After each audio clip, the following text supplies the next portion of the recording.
Selamat sore Pak Greg, saya Cynthia Fernanda Budiman dengan NIM 22G1001, Prodi Akuntansi kelas 1. Di video reaction kali ini, saya akan menjelaskan tentang epistemologi dan menjawab pertanyaan yang diberikan oleh Pak Greg. Epistemologi atau yang disebut juga teori pengetahuan adalah cabang ilmu filsafat yang secara khusus menggeluti pertanyaan-pertanyaan yang bersifat menyeluruh dan mendasar tentang pengetahuan. Epistemologi bermaksud mengkaji dan mencoba menemukan ciri-ciri umum dan hakiki dari pengetahuan manusia, mengkaji pengandaian-pengandaian dan syarat-syarat logis yang mendasari dimungkinkannya pengetahuan, serta mencoba memberi pertanggungjawaban rasional terhadap klaim kebenaran dan objektivitasnya, menimbang dan menentukan secara rasional nilai kognitif pengalaman manusia dalam interaksinya dengan diri, lingkungan sosial, dan alam sekitarnya, membuat penentuan mana yang betul dan mana yang keliru berdasarkan norma epistemik. Berdasarkan metode pendekatan yang diambil, epistemologi dibagi menjadi 3 macam, yaitu epistemologi metafisis, epistemologi skeptis, dan epistemologi kritis. Berdasarkan objek yang dikaji, epistemologi dibagi menjadi 2 macam, yaitu epistemologi individual dan epistemologi sosial. Selanjutnya, saya akan menjawab 3 pertanyaan yang diberikan oleh Pak Greg. Yang pertama yaitu, bagaimana proses manusia mengetahui yang baik dan benar? Proses manusia mengetahui yang baik dan benar yaitu dengan mempelajari epistemologi dan mengetahui dasar-dasar pengetahuan, sehingga manusia bisa mempelajari mana yang tidak baik dan mana yang baik.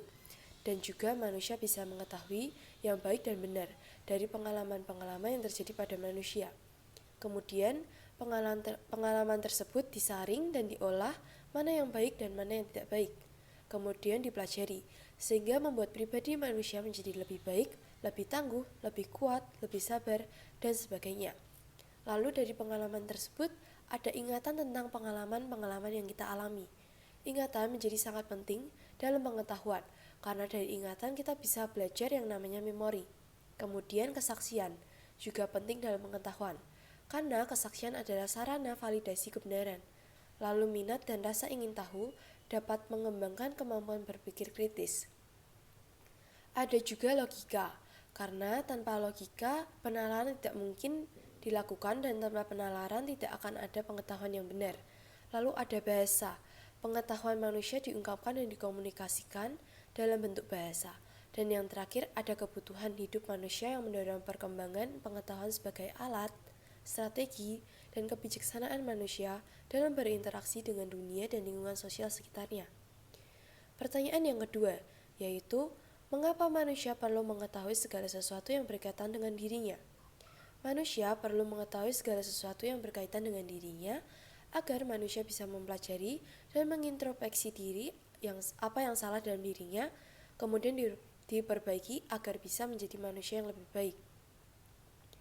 Pertanyaan yang ketiga yaitu, apa saja yang membuat manusia semakin bijaksana dalam mengetahui apa yang baik dan benar dalam hidupnya?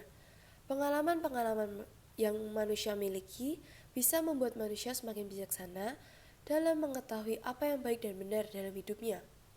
Pengalaman yang direfleksikan dan diolah menjadi pengetahuan dapat mendewasakan dan membuat manusia menjadi semakin bijaksana.